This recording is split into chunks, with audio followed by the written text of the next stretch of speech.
ಟೆಸ್ಟಿಗೆ ಬರೆದು ಕೊಟ್ಟಾಗ ಫಸ್ಟಿಗೆ ಸಿಕ್ಕಿದೆ ನನಗೆ ಫ್ಯಾಟಿ ಲಿವರ್. ಅದು ಮತ್ತೆ ಗೊತ್ತದ್ದು. ಅದಕ್ಕಿಂತ ಮುಂಚೆ ನಾನು ಅಲ್ಲೇ ಡಾಕ್ಟರ್ ಹತ್ರ ಕೇಳಿದೆ ಏನು ಅಂತೇಳಿ.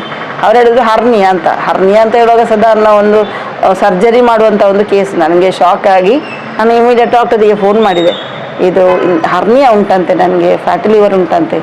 ಅವರು ಕೂಡಲೇ ಸಮಾಧಾನ ಮಾಡಿದರು. ಹರ್ನಿಯಾ ಅನ್ನುವಂಥದ್ದು ಸಣ್ಣದಿರುವುದು, ಅದು 6 mm, ಅದಕ್ಕೆ ಪ್ರಾಬ್ಲಮ್ ಏನಿಲ್ಲ, ಅದು ನ್ಯಾಚುರಲ್ ಆಗಿ ಬರ್ತದೆ ನಮಗೆ ಲೇಡೀಸಿಗೆ. ಅದು ನಮಗೆ ಸಾಲ್ವ್ ಮಾಡ್ಬೋದು, ಎಕ್ಸಸೈಸ್ ಕೊಡ್ತೇನೆ ಅದಕ್ಕೆ, ಹೀಗೆಲ್ಲ ಸರಿಯಾಗ್ತದೆ, ರಿವರ್ಸ್ ಮಾಡ್ಬೋದು. ಮತ್ತು ಫ್ಯಾಟಿ ಲಿವರ್ ಕೂಡ ನಮಗೆ ನಮ್ಮ ಟ್ರೀಟ್ಮೆಂಟ್ನಲ್ಲಿ ರಿವರ್ಸ್ ಮಾಡ್ಬೋದು ಅನ್ನುವಂಥ ಒಂದು ನನಗೆ ಸಮಜಾಯಿಸಿಕೊಟ್ಟರು, ನನಗೆ ಸಮಾಧಾನ ಕೊಟ್ಟರು.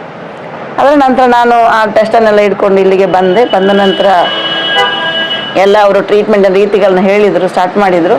ನಮಗೆ ಯಾವುದೆಲ್ಲ ಅಂದರೆ ಅವರು ಡಯಟಿಷಿಯನ್ ಕೂಡ ಇದ್ದರು. ಅವ್ರದ್ದು ಒಂದು ಸ್ಪೆಷಲ್ ಕ್ವಾಲಿಟಿ ಅಂತಂದರೆ ಡಯಟಿಷಿಯನ್.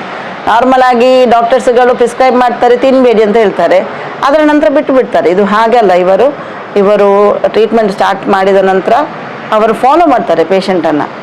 ತಿನ್ನೋದು ಹೀಗೆ ತಿನ್ನಬೇಕು ಅಂತ ಹೇಳ್ತಾರೆ, ಪ್ಲಸ್ ಕಾಲ್ ಮಾಡಿ ಕೇಳ್ತಾರೆ ಏನು ತಿಂದ್ರಿ. ಆಗ ನಾವು ನೆನಪು ಮಾಡಬೇಕಾಗ್ತದೆ, ಬೆಳಿಗ್ಗೆ ನಾನು ಇದು ತಿಂದೆ, ಎಷ್ಟು ತಿಂದ್ರಿ ಅದನ್ನು ಕೂಡ ಹೇಳ್ಬೇಕು.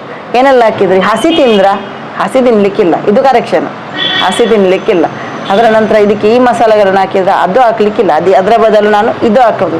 ಹೀಗೆಲ್ಲ ಮಾಡಿ ನನ್ನೊಂದು ಪಥ್ಯ ಚಾಟ ಇತ್ತು.